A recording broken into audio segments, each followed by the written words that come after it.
నుంచి ఆ పైనుంచి ఆయన మీద పుష్పవృష్టిని కురిపించారు. పైనుంచి పుష్పవృష్టి, కింద నుంచి ప్రాణులన్నీ చూస్తున్నాయి. దేవ యక్షవ గంధర్వ కిందిర కింపురుషాది గణాలన్నీ నిలబడిపోయాయి ఆకాశంలో. ఏమి వేగం, ఏమి అద్భుతం, ఏమి రామకార్యం గురించిన పట్టుదల, ఏమి మహానుభావుడు, ఏమి ప్రయాణం శ్లాఘిస్తున్నారు. తస్మిన్ ప్లవగశార్దూలే ప్లవమానే హనూమతి ఇక్ష్వాకు కులమానార్ధి చింతయామాస సాగరః సాహాయ్యం వానరేంద్రస్య యది నాహం హనూమతః కరిష్యామి భవిష్యామి సర్వవాచ్యో వివక్షతాం అహం ఇక్ష్వాకునాథేన సగరేణ వివర్ధితః ఇక్ష్వాకు సచివశ్చాయం నావసీదితుమర్హతి. ఆ సముద్రం తనలోనే ఉన్నటువంటి మైనాక పర్వతాన్ని, బంగారు పర్వతం వంక చూసి అందితే ఎంత వేగంతో వెళ్ళిపోతున్నాడో చూడు మహానుభావుడు. అంత వేగంతో వెడుతున్నాడే రామకార్యం మీద. ఆయన వెడుతున్నప్పుడు నీవు నాలో ఉన్నావు, బంగారు పర్వతానివి. నీ మీద చెట్లున్నాయి, దానికి కందమూలాలున్నాయి, పళ్ళున్నాయి, తేనెపట్లున్నాయి. నువ్వు ఒక్కసారి పైకి లేచి అంత అలసట పొంది వెడుతున్నటువంటి స్వామికి విశ్రాంతినివ్వద్దు. అహం ఇక్ష్వాకునాథేన సగరేణ వివర్ధతః. ఇక్ష్వాకు వంశంలో పుట్టినటువంటి 60,000 మంది సగరులు భూమి మీద తీసినటువంటి గోతులలో వచ్చి నిలబడినటువంటి నీటి వలన ఏర్పడినటువంటి కారణం చేత నాకు సాగరమని పేరు. నేను ఇక్ష్వాకు వంశం వల్ల ఏర్పడ్డాను. అటువంటి నేను ఇక్ష్వాకు వంశంలో పుట్టినటువంటి రామచంద్రమూర్తి కార్యం మీద వెడుతున్నటువంటి హనుమకి ఆతిథ్యం ఇవ్వద్దు. కాబట్టి సముద్రాన్ని నేనేమిస్తాను? నేను నాలో ఉన్న రత్నాలు పుచ్చుకుంటాడా, ముత్యాలు పుచ్చుకుంటాడా, ఉప్పు నీరు తాగుతాడా? నీ దగ్గరైతే కందమూలాలున్నాయి, తేనెపట్లున్నాయి. మహానుభావుడు ఒక్కసారి పర్వతం మీద దిగి కాస్త తేనె తాగి పళ్ళు తిని పెడతారు. కాబట్టి ఇవ్వద్దు. కాబట్టి లే. హిరణ్యనాభం మైనాకం ఉవాచ గిరిసత్తమం త్వమిహాసుర సంఘానాం పాతాళ తలవాసినాం దేవరాజ్ఞ గిరిశ్రేష్ఠ పరిగస్సన్ నివేశితః. నువ్వు ఒకానొకప్పుడు ఇంద్రుడు నీ రెక్కలు తెంపేద్దామని వజ్రాయుధం ప్రయోగిద్దామనుకున్న సమయంలో ఎగిరి వచ్చి సముద్రంలో పడ్డావు.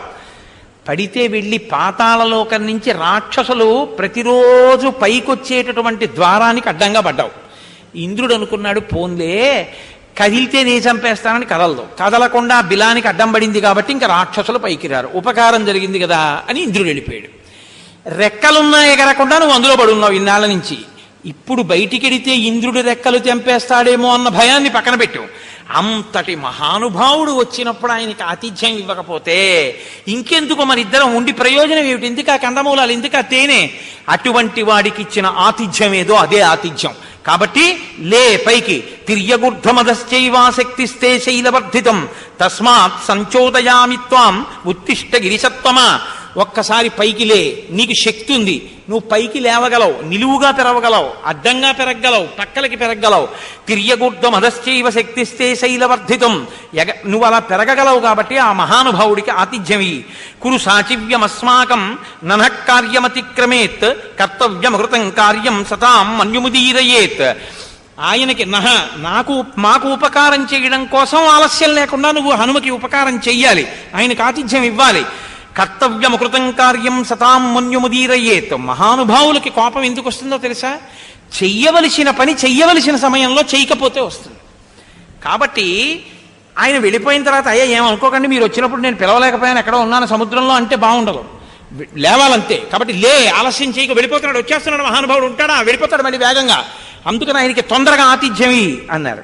అలా ఇస్తే కాకుత్స్యాన్ నృశంసంచ మైథిల్యాశ్చ వివాసనం శ్రమంచ ప్లవగేంద్రస్య సమీక్ష్యోత్తా ధాతుమర్హసి. అక్కడ శ్రీరాముని యొక్క కష్టాన్ని, ఆయన సీతమ్మ కనపడలేదని పెట్టుకున్న బెంగని, రాముని ఎడబాటు చేత సీతమ్మ తల్లి పొందుతున్నటువంటి దుఃఖాన్ని, హనుమ యొక్క కార్యభారాన్ని గుర్తించు. ఇటువంటి పరిస్థితుల్లో రాముడు సీతమ్మ కనపడలేదని బాధ పెట్టుకుని ఉన్నాడు, సీతమ్మ రాముడి నుంచి దూరం అయిందని బాధలో ఉంది. వాళ్ళిద్దరి బాధ తీర్చడానికి ఇంత బాధ కోర్చి ఆయన పెడుతున్నాడు. మనం ఇటువంటి అప్పుడు ఆతిథ్యం ఇవ్వకపోతే కాల్సనా, మన దగ్గర శక్తి ఉండి. కాబట్టి లే, పైకి లే అంది. హిరణ్యనాభో మైనాకో నిశమ్య లవణాంభస ఉత్పపాత జలాత్ తూర్ణం మహాద్రుమలతాయుత. ఆయన పెద్ద పెద్ద చెట్లతో, లతలతో, తేనెపట్లతో, కందమూలాలతో, బంగారు శిఖరాలతో ఆ మైనాకుడు సముద్రంలోంచి ఒక్కసారి పైకి లేచాడు. ఇప్పటి వరకు సముద్రం కనబడుతోంది, అకస్మాత్తుగా బంగారు శిఖరాలు పైకి లేచాయి. తనకి ఇష్టమైన చెట్లు, తేనెపట్లు, పళ్ళు, కందమూలాలు అన్నీ కనపడ్డాయి.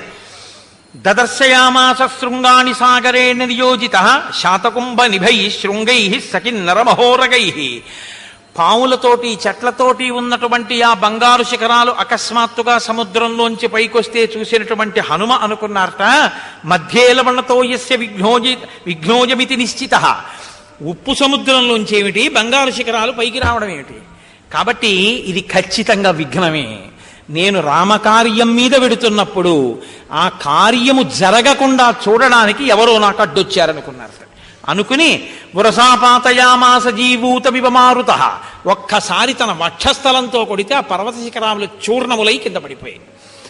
అప్పుడు ఆ పర్వతం అనుకుందిట, సతథా పాతితస్తేన కపినా పర్వతోత్తమ బుద్ధ్వా తస్య కపేర్వేగం జహర్షత ననందచ. అబ్బా ఏమి వేగమయ్యా మహానుభావ, వెళ్ళిపోతావేమో అని గభాలను పైకి లేస్తే అంత వేగంతో కొట్టావు గుండెలతో, కోట్ట చూర్ణములై కింద పడిపోయాను. ఎంత వేగమయ్యా అని పొంగిపోయిందిట ఆ పర్వతం. మానుషం ధారయన్ రూపమాత్మన శిఖరే స్థిత. మనుష్య రూపాన్ని పొంది తన శిఖరం మీద తానే నిలబడ్డాడు మైనాకుడు. నిలబడి దుష్కరం కృతవాన్ కర్మ తమిదం వనరోత్తమ నిపత్య మమ శృంగేషు విశ్రమస్వ యథాసుఖం. చాలా దుష్కరమైనటువంటి కార్యాన్ని చేస్తున్నావు మహానుభావ వనరోత్తమ హనుమ.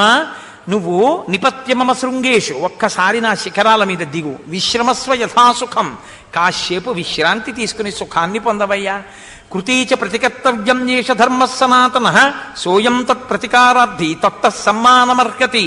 తదిదం గంధవత్స్వాదు కందమూల ఫలం బహు తదాస్వాద్య హరిశ్రేష్ఠ విశ్రాంతోనుగమిష్యసి. సముద్రుడు నన్ను ప్రేరేపించాడు నీకు ఉపకారం చెయ్యమని, నీకు ఆతిథ్యం ఇమ్మని. కాబట్టి ఒక్కసారి నా పర్వత శిఖరముల మీద దిగి కందమూలములు తిని తేనె తాగి విశ్రాంతి పొంది మళ్ళీ బయలుదేరన్నారు. చూశారట హనుమ. ఆయన పైగా ఇక్కడ ఒక పెద్ద ధర్మ సూక్ష్మం ఒకటి చెప్పింది. కృతీచ ప్రతికర్తవ్యం యశధర్మ సనాతన. ఉపకారం చేసిన వాడికి తిరిగి ఉపకారం చేయడం ఈ జాతి లక్షణం. పరోపకారం అన్నది, ప్రత్యుపకారం అన్నది ప్రధానంగా చెయ్యాలి. నీ వలన నువ్వు ఎవరి కార్యం మీద పెడుతున్నావో ఆ రామచంద్రమూర్తి పుట్టిన ఇక్ష్వాకు వంశం వల్ల సముద్రం ఏర్పడింది. ఆ సముద్రంలో నేను దాక్కున్నాను. నాకు కూడా మీ నాన్నగారితో అనుబంధం ఉంది. అందుకని చెప్పి అతిథిక్కిల పూజార్హ ప్రకృతోపి విజానత ధర్మం జిజ్ఞాసమానేన కిం పునస్వాదృశో మహాన్. అతిథిక్కిల పూజార్హ, ఒక సామాన్యుడైనటువంటి వ్యక్తి వస్తేనే అతిథి దేవోభవ అని గౌరవిస్తాం. నీ వంటి మహాప్రాజ్ఞుడు, ఇంతటి భక్తితత్పరుడు, ఏమీ కోరకుండా రామకార్యం మీద వెడుతున్నవాడివి, ఇటువంటి వాడివి అతిథిగా నా ఇంటి ముందు నుంచి వెడుతున్నప్పుడు నీకు ఆతిథ్యం ఇవ్వద్దు? లేనప్పుడు ఇంకా గృహస్థాశ్రమానికి అర్థమే ఉంది. కాబట్టి మహానుభావ ఒక్కసారి దిగితే నీకు నేను పూజ చేస్తాను. పూజితే త్వయి ధర్మజ్ఞ పూజాం ప్రాప్నోతి మారుత తస్మాత్తం పూజనీయో మే శృణుచాప్యత్ర కారణం. నీకు చేసిన పూజ నీ తండ్రికి చేసిన పూజ. ఇందులో ఒక చిన్న రహస్యం ఉందండి. గురువుగారి భార్య, గురువుగారి కొడుకు, ముగ్గురు కలిసి వచ్చారనుకోండి. ఎప్పుడైనా మీ ఇంటికి వస్తే సాధారణంగా మనం ఏం చేస్తామంటే గురువుగారి భార్యకి నమస్కారం చేస్తాం, గురువుగారి కొడుక్కి నమస్కారం చేయం. కానీ గురువుగారి కొడుక్కి కూడా నమస్కారం చేయమని. ఎందుకో తెలుసా అండి? గురుపుత్రుడు గురుతుల్యుడు, గురువుతో సమానం. గురువుగారి కొడుకు గురువుగారితో వస్తే గురువుగారి కొడుక్కి కూడా నమస్కారం చేయాలి. అది ధర్మ సూక్ష్మం. నేను మీతో యథార్థం మనవి చేస్తున్నాను. అలాగే గురువుగారి భార్య మీకన్నా చిన్నదై ఉండొచ్చు, కానీ ఆమె వందనీయురాలు, ఆమెకు నమస్కారం చేయాలి. ఆవిడ ఎంత శక్తి కలిగింది, ఆవిడ ఎంత చదువుకుంది, ఆవిడికి ఏం తెలుసన్న ఆలోచన ఎప్పుడూ రాకూడదు. గురుపత్ని తల్లితో సమానం. అందుకని తల్లికి చేసిన నమస్కారం కన్నా కూడా ఎక్కువ ఫలితం గురుపత్నికి చేసిన నమస్కారం వల్ల వస్తుంది. కాబట్టి నీకు చేసిన పూజ వాయువుకి చేసిన పూజ. వాయువుతో నాకు మిత్రత్వం ఉంది, వాయువు నాకు ఉపకారం చేశాడు, కాబట్టి నేను నీకు ఉపకారం చేయొద్దు? నేను నీకు పూజ చేస్తే నీ తండ్రికి పూజ చేసినట్టు. కాబట్టి మహానుభావ నీకు నేను పూజ చెయ్యాలి. ఏమిటి మిత్రత్వం మా నాన్నగారితో నీకు అంటావా? పూర్వం కృతయుగే తాత పర్వతా పక్షిణో భవన్ తేహి జగ్ముర్దిశ సర్వా గరుడానిలవేగిన తతస్తేషు ప్రయాతేషు దేవ సంఘా సహర్షిభి భూతాని చ భయం జగ్ముః తేషాం పతనశంకయ తత క్రుద్ధ సహస్రాక్ష పర్వతానాం శతక్రతుః పక్షాం చిచ్ఛేద వజ్రేణ తత్ర తత్ర సహస్రశః. పూర్వకాలంలో కృతయుగంలో పర్వతాలకి రెక్కలు ఉండి గరుత్మంతుడిలాగా వేగంగా ఎక్కడికి కావాలంటే అక్కడికి వెళ్ళిపోతుండేవి. అక్కడెక్కడ రామాయణం చెప్తున్నారంటే విందామని అవి కూడా వచ్చి దిగేవి. దిగితే ప్రమాదం కదండి పర్వతాలు దిగితే. అందుకని జనమందరూ గొడవ పెట్టేసి ఇంద్రుడికి చెప్పుకున్నారు. ఇంద్రుడు పర్వతాలు ఎగరకుండా ఎక్కడుండేవి అక్కడే ఉండేటట్టు చేస్తానని వాటి రెక్కలన్నీ తిరిగేశాడు. అన్ని పర్వతాలకి రెక్కలు పోయాయి. చిట్ట చివర మైనాక పర్వతం దగ్గరికి వస్తున్నాడు, దాని రెక్కలు కూడా కత్తిరిద్దామని. రెక్కలు ఉండి నేను ఎగరలేకపోయాను భయం చేత. రెక్కలు ఉండి నేను ఎగరలేని పరిస్థితుల్లో నీ తండ్రి వాయుదేవుడు నన్ను ఎత్తి తీసుకెళ్లి సముద్రంలో పారేశాడు కనపడకుండా. నేను రాక్షసులు భూమి మీదకి వచ్చే మార్గానికి అడ్డుపడ్డాను అని ఇంద్రుడు నన్ను విడిచిపెట్టేశాడు, నా రెక్కలు కత్తిరించలేదు. ఆనాడు వాయువు నన్ను రక్షించాడు. నీ తండ్రి నన్ను సముద్రంలో పడేశాడు, నా రెక్కలు మిగిలే. కాబట్టి ఇప్పుడు ఆ తండ్రికి కొడుకువి నువ్వు. ఆ తండ్రి కొడుకు వస్తున్నప్పుడు కొడుకుకి పూజ చేస్తే తండ్రికి చేసినట్టే, కొడుక్కి నమస్కారం చేస్తే తండ్రికి చేసినట్టే. కాబట్టి నీకు నేను చెయ్యొద్దు. కాబట్టి మన ఇద్దరికి ఈ అనుబంధం ఉంది. సముద్రంతో ఉండడమే కాదు, ఇక్ష్వాకు వంశానికి నాకు నీతో ఉంది, నీ తండ్రితో ఉంది. కాబట్టి నీకు నేను పూజ చెయ్యాలి. కాబట్టి ఒక్కసారి దిగి పూజ స్వీకరించి వెళ్ళు. ఈ మాట చెప్తే మహానుభావుడు హనుమ చూసి ఒక్కసారి అన్నారట, ప్రీతోస్మి కృతమాతిథ్యం అన్యురేషోపనీయతాం త్వరతే కార్యకాలో మే అహస్యాప్యతివర్తతే ప్రతిజ్ఞా చ మయా దత్తానస్తాతవ్యమిహాంతరే ఇత్యుక్త్వా పాణినాశైలం ఆలభ్య హరిపుంగవః. ఇప్పుడైనా ఆ పైన వెళ్ళిపోతూ అన్నారట, ప్రీతోస్మి కృతమాతిథ్యం, నువ్వు నాకు చాలా ఆతిథ్యం ఇచ్చినట్టే. ప్రీతోస్మి, నేను ప్రీతి పొందాను. అన్యురేషోపనీయతాం తరతే కార్యకాలోమే హస్త్యాప్యతివర్తతే, నేను తొందరగా వెళ్ళిపోవాలి. అవతల సూర్యాస్తమయం అయిపోకుండా నేను 100 యోజనముల సముద్రాన్ని దాటి వెళ్ళిపోవాలి. ప్రతిజ్ఞాతమయా దత్తానస్తాతవ్యమిహాంతరే, నేను ప్రతిజ్ఞ చేశాను, మధ్యలో ఎక్కడ ఆగనని. ఎక్కడ చేశారు? యథారాఘవ నిర్ముక్త శరస్వసన విక్రమ అన్నారుగా. రామచంద్రమూర్తి చేత ప్రయోగింపబడిన బాణం ఎలా పెడుతుందో అలా పెడతానన్నారు. రాముడు ప్రయోగించిన బాణం పెడుతూ మధ్యలో ఓ పండితిని వెళ్ళదుగా.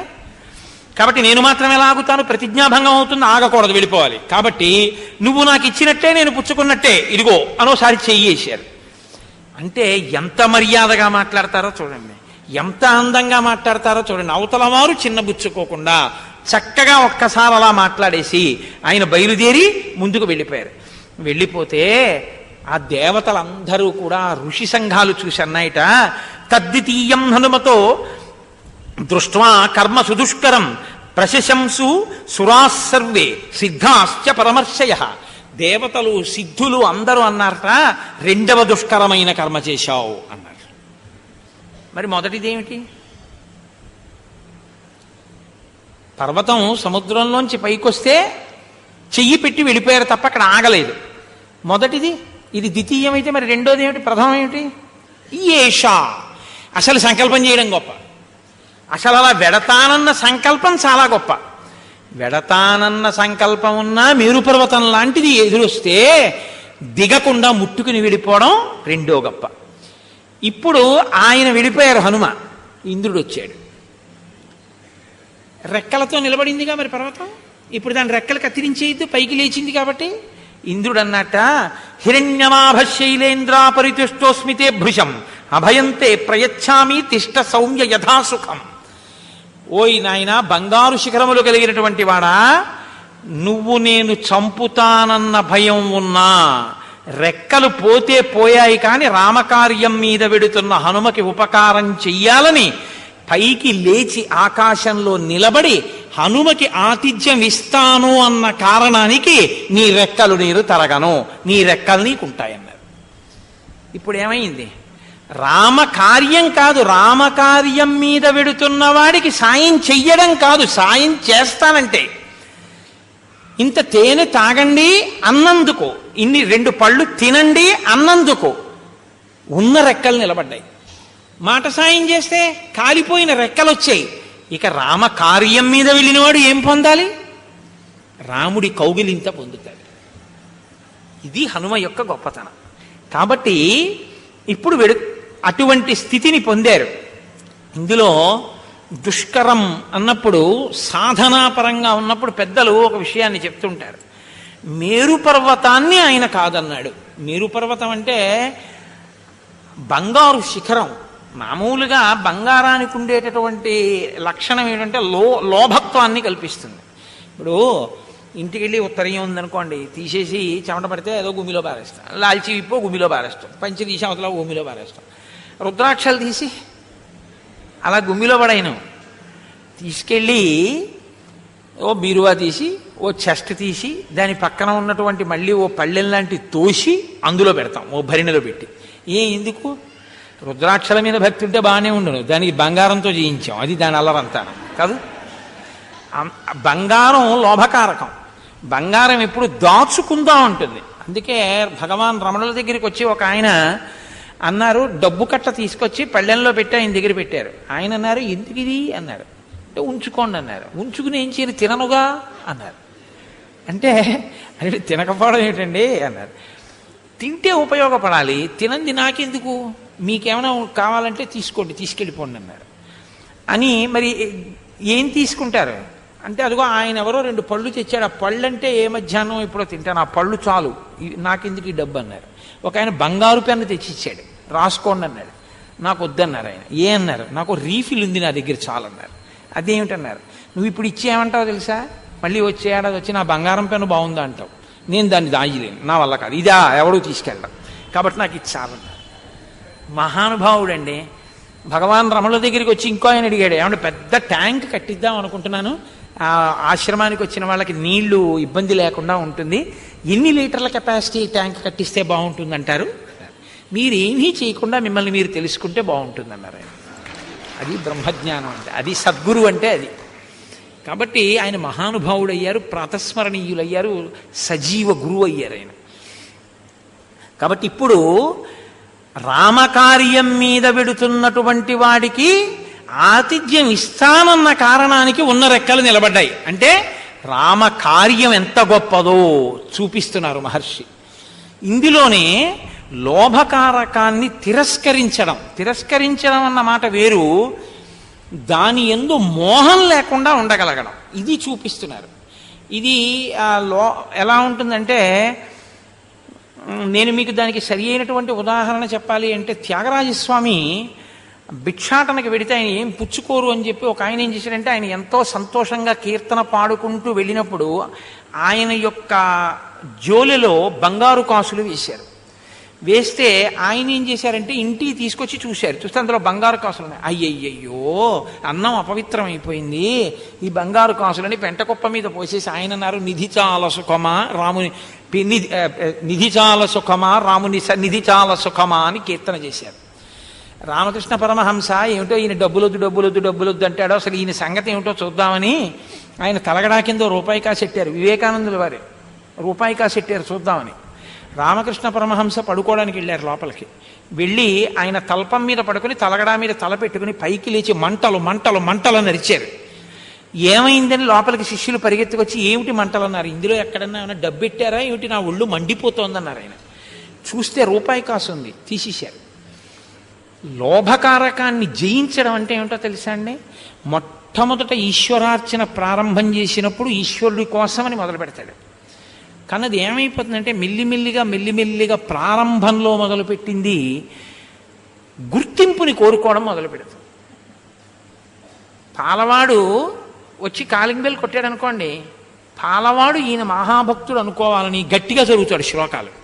ఎందుకని? పాలవాడు గుర్తిస్తే నీకేమొస్తుందంటే వచ్చే నెలలో రేటు పెంచడం ఏమైనా ఉద్దేశమో, పాలు చిక్కగా పోస్తాడనో కొంచెం గట్టిగా శ్లోకాలు చదువుతాడు. ఒక్కొక్కడు అపార్ట్మెంట్లో పూజ చేశాడు అనుకోండి, నేను తప్పు పట్టను కానీ మొత్తం అపార్ట్మెంట్ అంతా పూజ చేసేసుకోవచ్చు, అలా ఉంటుంది పూజ. ఒక్కొక్కడు పూజ చేశాడు అనుకోండి, ఆ తర్వాత భార్య 1.5 గంటల సేపు తుడవాలి ఆ పూజా మందిరం. నీళ్లు, అక్షతలు, పువ్వులు అన్నీ చేసేసి ఏనుగు స్నానం చేసి వెళ్ళినట్టు వెళ్ళిపోతాడు. ఆ ఈశ్వరుడి మూర్తులు అలాగే ఉంటాయి, అన్నీ చేసేసి అంత అల్లరి చేసి వెళ్ళిపోతాడు. పూజ చేస్తే మా గురువుగారు చేస్తుంటే ముచ్చటేస్తుంది. పూజ చేసే ముందు పదార్థాలన్నీ కుడి పక్కన ఉంటాయి, పూజ అయిపోయిన తర్వాత పదార్థాలన్నీ పరికరాలన్నీ ఎడం పక్కకి వెళ్ళిపోతాయి. ఏవీ పూజ చేశాక కుడి పక్కన ఉండదు. పాలు అభిషేకం చేస్తే కుడి చేతి వైపు నుంచి తీసి అభిషేకం చేసి ఇలా ఎడం పక్కన పెట్టేస్తారు. అన్నీ కలిపి చక్కగా ఓ పెద్ద పాత్రలోకి సర్దేసి చేతిగుడ్డతో అక్కడ తుడిచి లేచి వెళ్ళిపోతారు. మీరు తర్వాత దర్శనం చేసుకోవడానికి వస్తే అగరు ధూపంతో ఒక్క పువ్వుల చేత అలంకరింపబడిన స్వామి నివేదన పళ్ళెంలో పళ్ళు కూడా అంత ఒబ్బిడిగా పెట్టుంటాయి. యాపిల్ పండు మీద స్టిక్కర్ ఉందనుకోండి, స్టిక్కర్తో నైవేద్యం ఎప్పుడు పెట్టరు. నైవేద్యం చేసే ముందు యాపిల్ పండు మీద స్టిక్కర్ కూడా తీసేసి నైవేద్యం చేస్తారు. నువ్వు తింటావా స్టిక్కర్? మరి ఈశ్వరుడికి ఎలా పెట్టావు స్టిక్కర్ తోటి? వాడు అమ్ముకోవడానికి పెట్టాడు, నువ్వు నైవేద్యానికి పెడుతున్నావు, నువ్వు స్టిక్కర్తో పెట్టడం ఏంటి? స్టిక్కర్ తీసేసి పెడతారు ఆయన. ఆయన పూజ అయిపోయిన తర్వాత కుడి చేతి పక్కన ఏమీ ఉండవు. మీకు ఇవ్వడానికి తీర్థపాత్ర, మీకు ఇవ్వడానికి ప్రసాదం తప్ప ఇంకేం ఉండవు. మళ్ళీ మీ చేయగడుక్కోవడానికి ఆయన దగ్గరున్న ఆచమన పాత్ర, మిగిలినవన్నీ ఎడం పక్కకి వెళ్ళిపోతాయి. అందం అంటే చెయ్యడం కాదు, చేయడంలో కౌశలం, చేయడంలో ఒక సొబగు. అది ఈశ్వరుని యందు నిష్ఠతో చేసే పూజ. అది తనలో తాను రమించడానికి ఏకాంతంగా చేసుకుంటారు తప్ప 10 మంది చూడాలి, 10 మందిని బాగా పూజా దురంధరుడని తెలుసుకోవాలని చేసేటటువంటి పూజలా ఉండకూడదు. లోభాన్ని జయించగలిగి ఉండాలి ఈశ్వరార్చన ఎప్పుడూ కూడా. మీరు భగవంతుని విషయంలో ఉండేటటువంటి పెద్ద ఇబ్బంది ఎక్కడో తెలుసా అండి? మీకు జీతం ఇచ్చే అధికారి అయినా కూడా నమస్కారం సార్ అంటారు. ఈశ్వరుడి గురించి 2 మాటలు చెప్పాడు అనుకోండి ఎవడైనా, ఆయన కాళ్ళకి నమస్కారం చేస్తాడు. ఇంత పైనున్న తల ఉంచి ఆయన పాదాలు పట్టుకుని నమస్కారం చేస్తారు.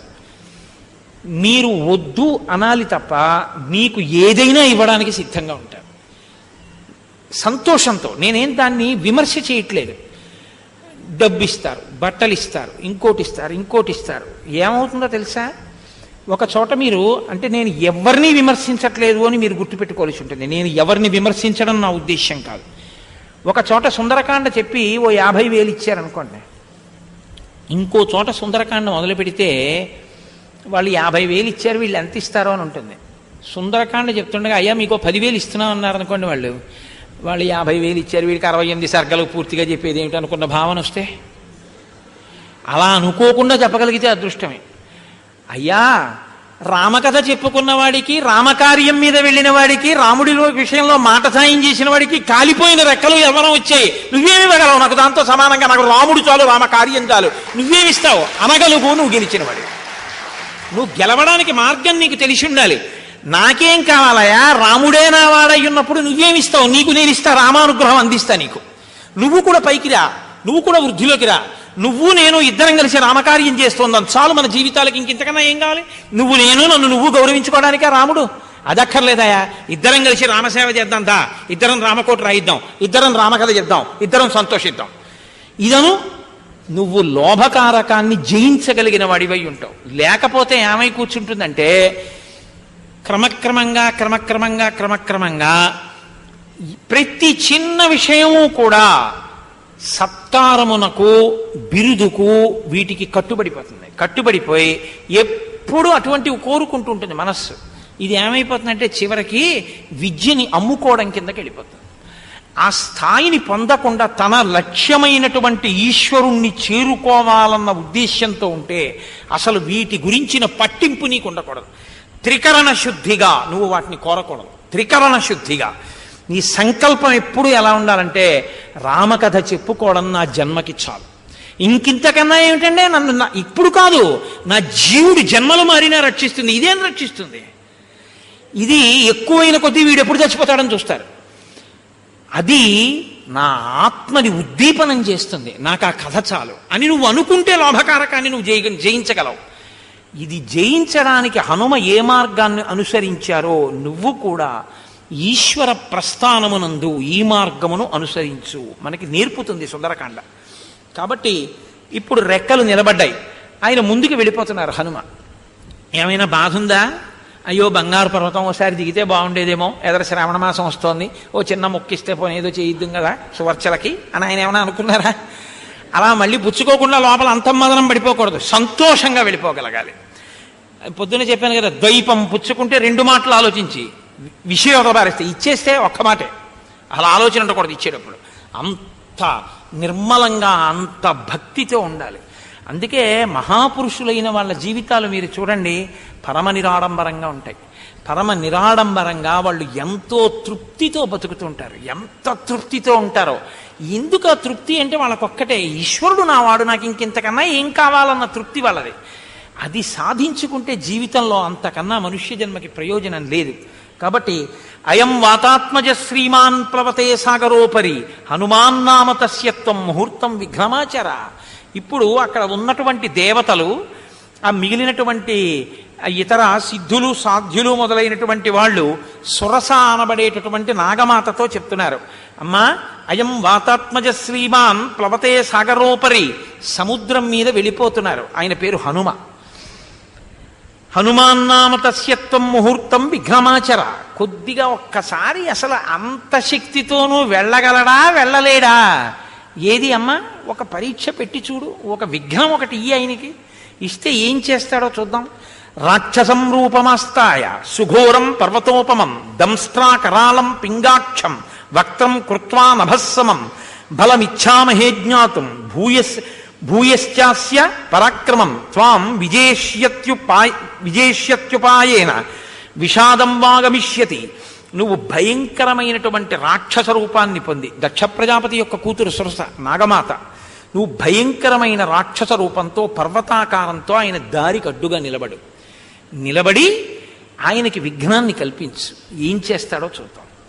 బలాన్ని చూపిస్తాడా, పౌరుషాన్ని చూపిస్తాడా, బుద్ధి బలాన్ని చూపిస్తాడా, ఆయన ఎలా ప్రవర్తిస్తాడు అన్నదాన్ని చూద్దాం. కాబట్టి అమ్మ ఏది ఒక్కసారి ప్రతిబంధకాన్ని కల్పించు అన్నారు. ఇది మనకి కొంచెం కష్టంగానే ఉంటుంది పైకి చూడ్డానికి. ఏమిటంటే రాక్షసులు ఎవరైనా చేస్తే అర్థం ఉంది, కానీ నాగమాత సురసని వీళ్ళే అలా ప్రేరేపించడం ఏమిటండి? పూలు కురిపించిన వాళ్ళే ఇలాంటి పనులు చేస్తే రామకార్యానికి వాళ్ళు అడ్డు రాలేదా అని కాదు. ఒక్కొక్కసారి కించిత్ బాధ పెట్టి శాశ్వత బాధ తొలగిస్తారు. మీరు చూడండి, పోలియో వ్యాక్సిన్ అని ఇస్తారు, రోగ నిరోధక ప్రక్రియ. పోలియో వ్యాక్సిన్ ఇచ్చినప్పుడు పోలియోని మీకు కల్పించగలిగిన క్రిమిని మీ శరీరంలో పెడతారు. అందుకే ఫ్రిడ్జ్లో అట్ట పెడతారు కదండి. అది చచ్చిపోకుండా పోలియో వ్యాధిని కల్పించగలిగిన క్రిమిని జాగ్రత్తగా ఫ్రిడ్జ్లో పెట్టి దాన్ని మీ శరీరంలోకి ఎక్కిస్తారు. ఎక్కిస్తే శరీరంలో ఉండేటటువంటి రక్త కణాలు ఆ పోలియో క్రిమితో యుద్ధం చేస్తాయి. యుద్ధం చేసి దాన్ని చంపేస్తాయి. చంపేసినప్పుడు జ్వరం వస్తుంది. అందుకే టీకా వేయించుకుంటే జ్వరం వస్తుంది. ఒక్కరోజు జ్వరం వస్తుంది, కానీ తర్వాత ఎప్పుడైనా పోలియో క్రిములు లోపలికి వెళ్ళాయి అనుకోండి, వాటిని ఎలా చంపేయాలో రక్త కణాలకు అలవాటు అవుతుంది. జీవితంలో పోలియో రాదు. 2 రోజులు పిల్లాడికి జ్వరం వచ్చినా పర్వాలేదు, కానీ పోలియో వచ్చి అంగవైకల్యం రాకుండా ఉండడం మంచిది కదా. శాశ్వత ప్రయోజనాన్ని దృష్టిలో పెట్టుకుని కించిత్ ఇబ్బందిని కల్పించినట్టు ఎదరెదర ఈయనకి చాలా బుద్ధిబలం అవసరం అవుతుంది. శరీర బలంతో పాటు గొప్ప బుద్ధిబలం కూడా అవసరం అవుతుంది. అటువంటి బుద్ధిబలాన్ని ఈయన యందు ప్రవేశపెట్టి చూపించడం కోసం ఒక్కసారి అమ్మ విఘ్నాన్ని కల్పించి చూద్దాం అని వాళ్ళందరూ కోరితే ఆ తల్లి ఒక పెద్ద రాక్షసీ స్వరూపంతో వచ్చింది. అహం త్వాం భక్షయిష్యామి ప్రవిషేదం మమాననం. నాకు నువ్వు దేవతల చేత ఇయ్యబడినటువంటి ఆహారాన్ని, కాబట్టి నిన్ను నేను భక్షిద్దాం అనుకుంటున్నాను, నువ్వు నా నోటిలోకి ప్రవేశించు అందావిడ. అసలు ఇది తీసేసి, ఇది ఉంటే నాకు వ్యామోహం, అది ఎలా పెట్టినా నాకు తగలటలేదు, ఎందుకు వచ్చింది అది నాకు? అది తీసేస్తే గొడవ లేదు, లేదన్న గొడవ ఒకటే ఉంటుంది. కాబట్టి అహం త్వాం భక్షయిష్యాం ప్రవిషేదం మమాననం, నువ్వు నా నోట్లోకి ప్రవేశించు అంటే ఆయన బుద్ధిబలానికి పరీక్ష పెట్టింది ఆవిడ. ఇప్పుడు ఏవ ముక్త సురసయ ప్రాంజలిర్వానరర్షభ ప్రహృష్టవదన శ్రీమాన్ ఇదం వచనమబ్రవీత్. ఇక్కడ మీరు గుర్తించవలసింది ప్రహృష్టవదన శ్రీమాన్. మంచి సంతోషంతో ఆయన జవాబు చెప్తున్నారు. బంగారం శిఖరాలు కనపడినప్పుడు కాదని వెళ్ళిపోవడం తేలిక. తనని బాధ పెట్టేటటువంటి రాక్షస స్వరూపం ఎదురుగుండా వచ్చి నిలబడి నువ్వు నోట్లోకి రా అంటే, అయ్యి బాబోయ్ ఆ బంగారం శిఖరం మీద కాసేపు కూర్చున్నా గొడవ వదిలిపోయేదేమో, ఈవిడ వెళ్ళిపోయేదేమో, ఇదేంటి ఈవిడొచ్చింది అని అప్పుడు మోదం లేకుండా ఉండడం ఎంత గొప్పదో, ఇప్పుడు ఖేదం లేకుండా ఉండడం కూడా అంతే గొప్పది. మోదం ఖేదం రెండూ లేకుండా ఉండాలి కదండి, అప్పుడు దీన్ని కూడా గెలిచినట్టు. కాబట్టి ఇప్పుడు ఆవిడ నా నోట్లోకి రా అంటే ఆయన ప్రహృష్టవదన శ్రీమాన్